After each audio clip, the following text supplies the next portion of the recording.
What's up, guys? Just a little podcast off the top of the dome today. I missed last week. It was my first time missing a Thursday release. My apologies. Sometimes that might happen, guys, but I am in this for the long term, so expect that if I miss a day, then I'm going to be back.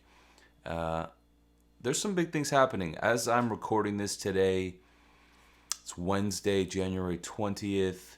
And in the United States, we just shifted presidents from President Donald Trump to President Joe Biden.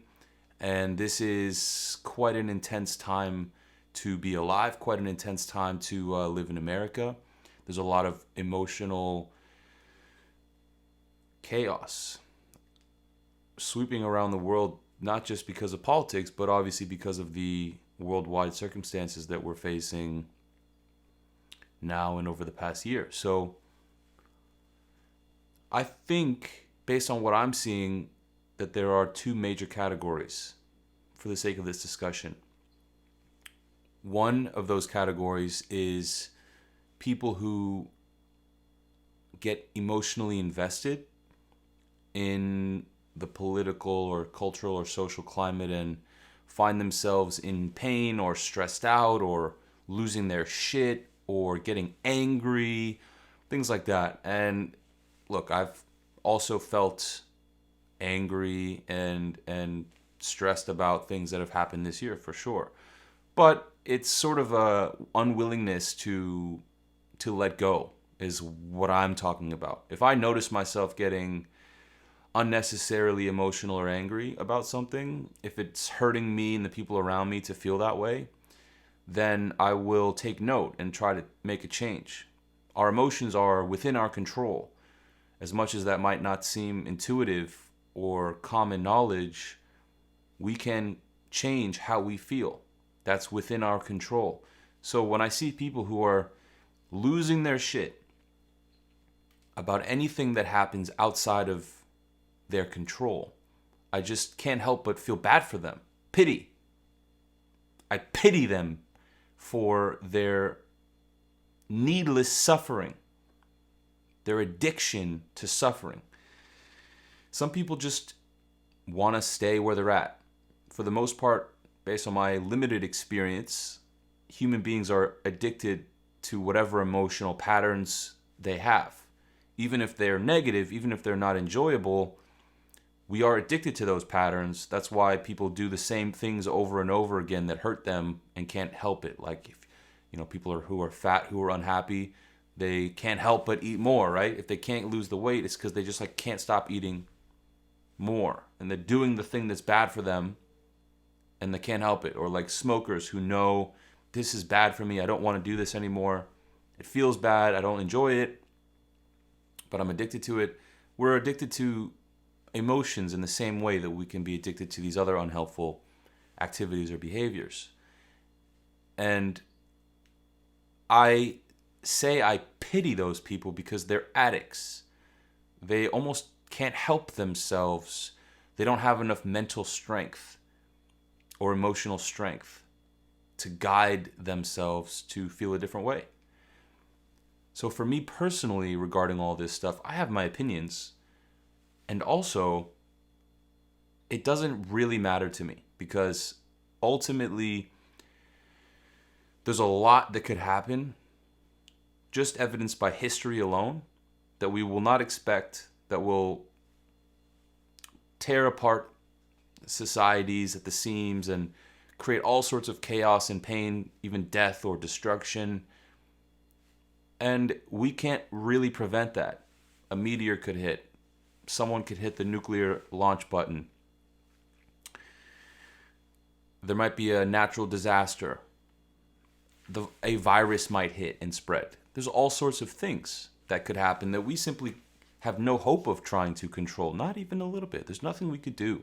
If there was a meteor coming towards Earth, let's say it was even just a mile wide and tall, I think I remember hearing one time that would be enough to fuck up a whole country or continent, maybe the world. I don't know the details. Not a scientist, but my point is, anything like that could happen, and we don't have the tools to be able to fix it.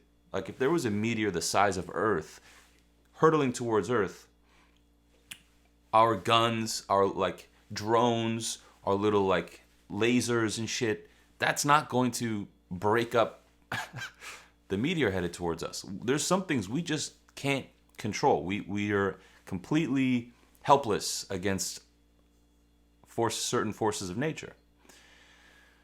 So what are you going to do? Are you going to be the person who's constantly stressing out about the meteor that might smash all of us to pieces? What would be the point of that? There's literally nothing you can do about it.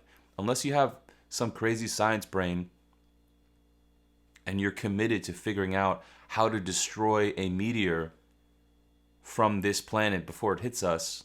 Don't let me stop you from pursuing that dream. Please, if that's you, go for it and bring that to life. I wouldn't mind having one as a species. But if that's not you, there's really no sense in thinking about it. And so with politics, when I have an opinion, I do my best to say it. And this is something that I think we should all do.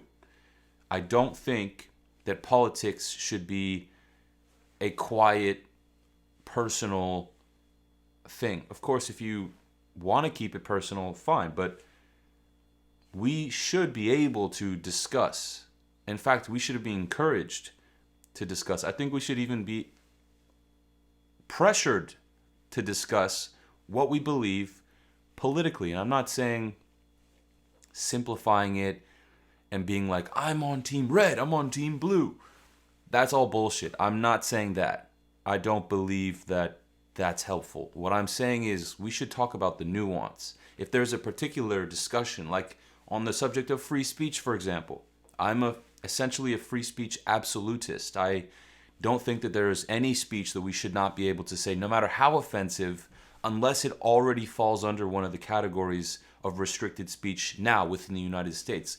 Saying things like fire or yelling that in a crowded theater, classic example, and there's a few more that are already protected speech, already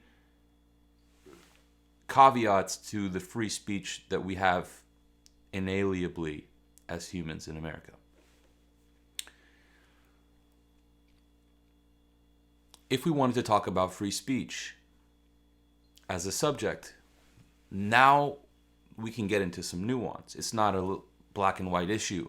There is nuance. So let's discuss it, and everyone should have their opinion. Now, for me, free speech isn't something that I think is worth debating in the sense that, to me, it's obvious, and if anyone says anything other than you should be allowed to say anything outside of the rules that we already have in place, no matter how offensive, if you don't agree with me on that, we don't align.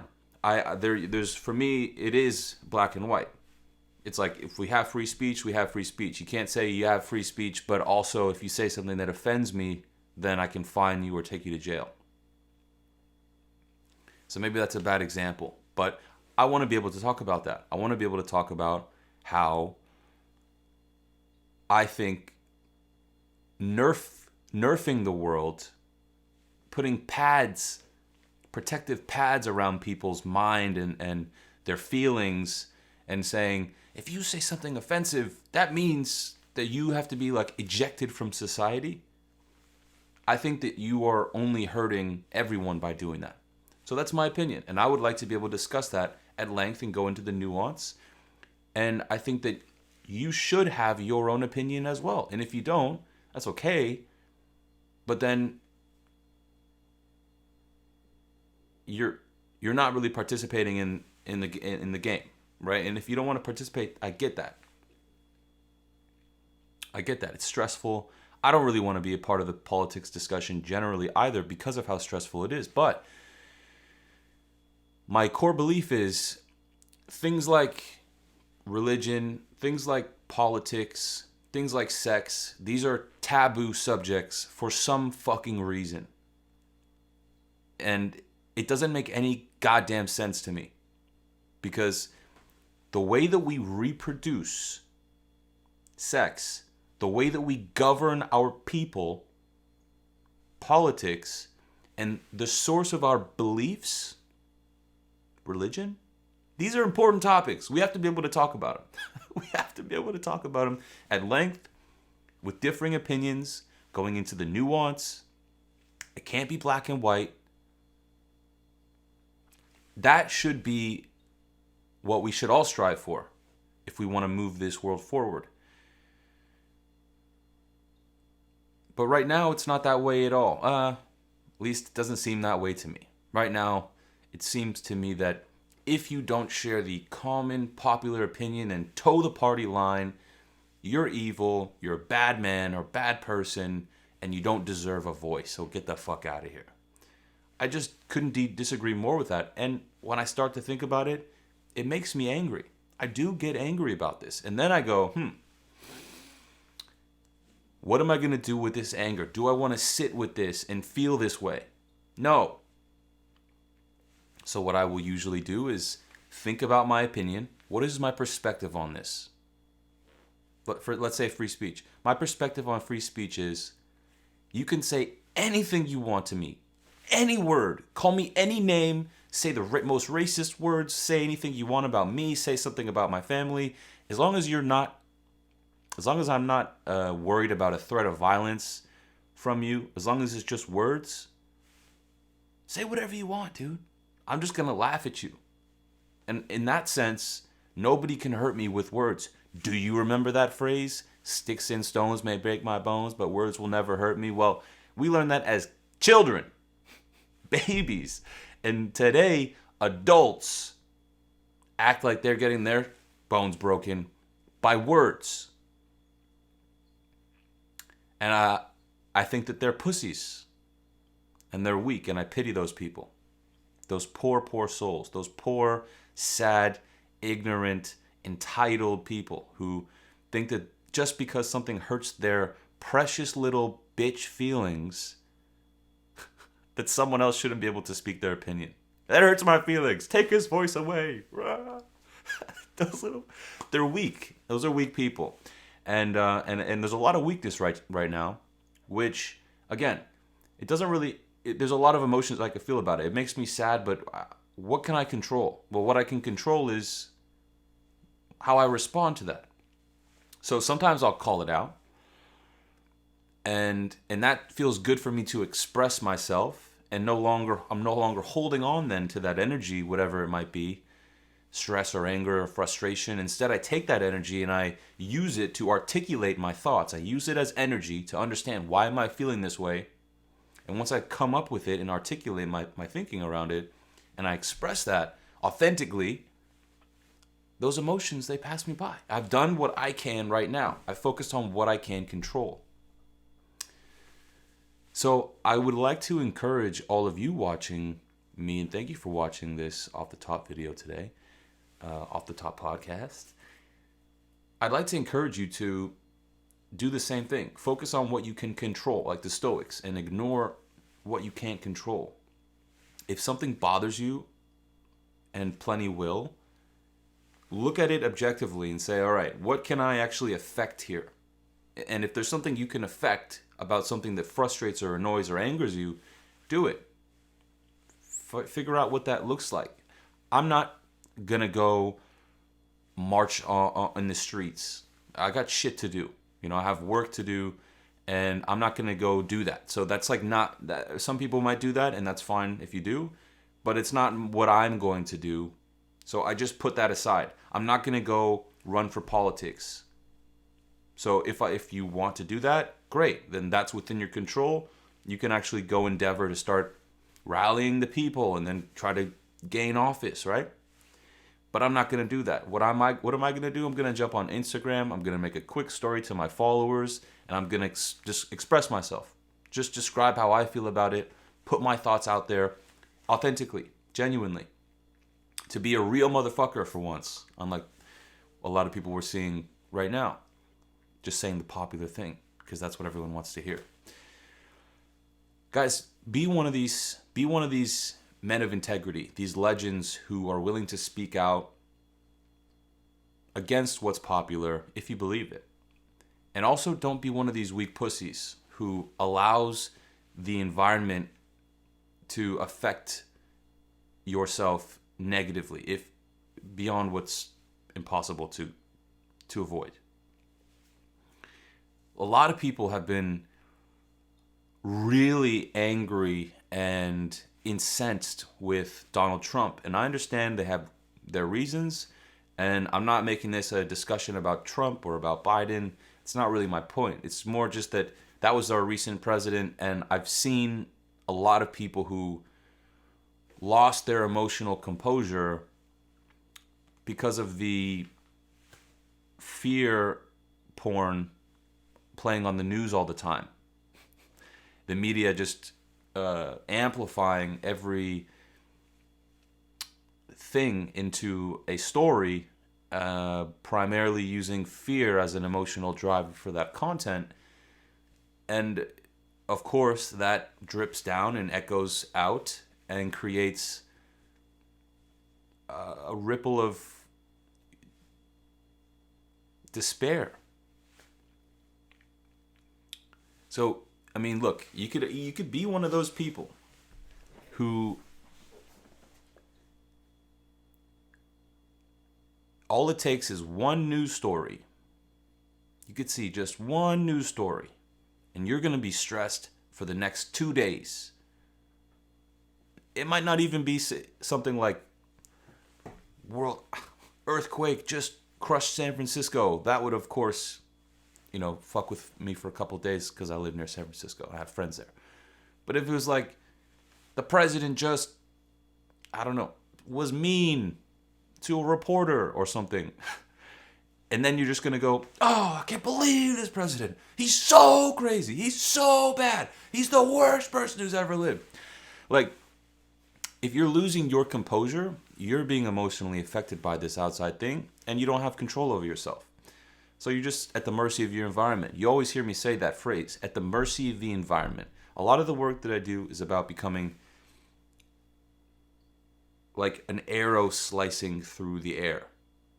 Like a speedboat cutting through ocean waves. And what I'm trying to avoid resembling, and what I'm trying to help other people avoid becoming, is this sailboat with fucking holes in it, where you're just floating around. The wind, just even a light breeze, is enough to push you in a whole different direction. Just a light fucking breeze, and you'll be facing a whole nother way now. A little breeze over here, oh, you're facing another way now. You have no direction. You have no through line. You have no follow through. You have no consistency. You have no purpose. There's no integrity, right? That's kind of how I think about that. Just blown around by the wind. Just like anything can affect you, like a leaf in the wind. This is kind of what I'm thinking about as we transition from one president to the next. I think that there's going to be some positives that come out of this transition. I expect that some of the temperature of the country will come down a little bit, and I'm hopeful for that. I am going to be, somewhat paying attention to the next few years, what happens politically. I'm not going to get caught up in the news. I'm going to try to find just the most objective source of information and just look at the policies that are being implemented and what the politicians are saying with their own mouths, as opposed to listening to Fox or listening to CNN or one of the partisan media companies. I will pay attention, but I'm not going to allow anything that happens to take me off my course. It doesn't matter if another World War II happened and there were all of a sudden camps being erected in this country and people were being put in chambers and taken from their families, etc. If the same exact thing that World War II happened in the United States right now, I still wouldn't let it affect me. I would just do my work. I would be like, this is fucked up. Not going to say I didn't see this coming, but what can I do? Maybe I'll go to Mexico. Maybe I'll go move somewhere else. What I'm not going to be doing is sitting around and complaining and stressing myself out endlessly and purposelessly and without purpose. There's no point. Pointlessly. Nice. So that's it. Happy everything is better now day to you. That's what I'm calling today. Everything is better now day. I'm not going to explain that one. Guys, thanks for watching this podcast. I have some in the bank. I'm going to be recording some new ones. I have a good, solid batch of guests coming up. And I'm going to be pumping those out more regularly soon, but I have a bit on my plate right now. A couple of courses launching, a few different groups of new clients. I'm also moving soon to a new location, and I'm going to be setting up in a compound with a couple of my clients and team members. So a lot on my plate, but just wanted to shoot this out to you today, and I will definitely have more for you guys soon. Let me know if you would prefer next week on Tuesday to hear about one of these couple things here. Either a tour of my studio, or which someone asked for, a homie of mine asked to see that, or would you like to see a video about 1 year tracking my habits, which I'm about to hit that mark in 2 weeks, 10 days. In about 10 days, I'll be at my 1 year tracking benchmark. So I'd love to definitely share that. But maybe next week, maybe the week after, it doesn't really matter. Let me know if you want to see a studio tour, if you want to get the 1 year habit tracking update, or perhaps something else. I'm absolutely open to any feedback you have for me as far as the content you'd like to see, guys. So I'm going to call it. Have an amazing day or evening, and I'll speak to you soon. Thank you, Mr. Alex Walton. You got it for me, buddy. You are a super powerful individual.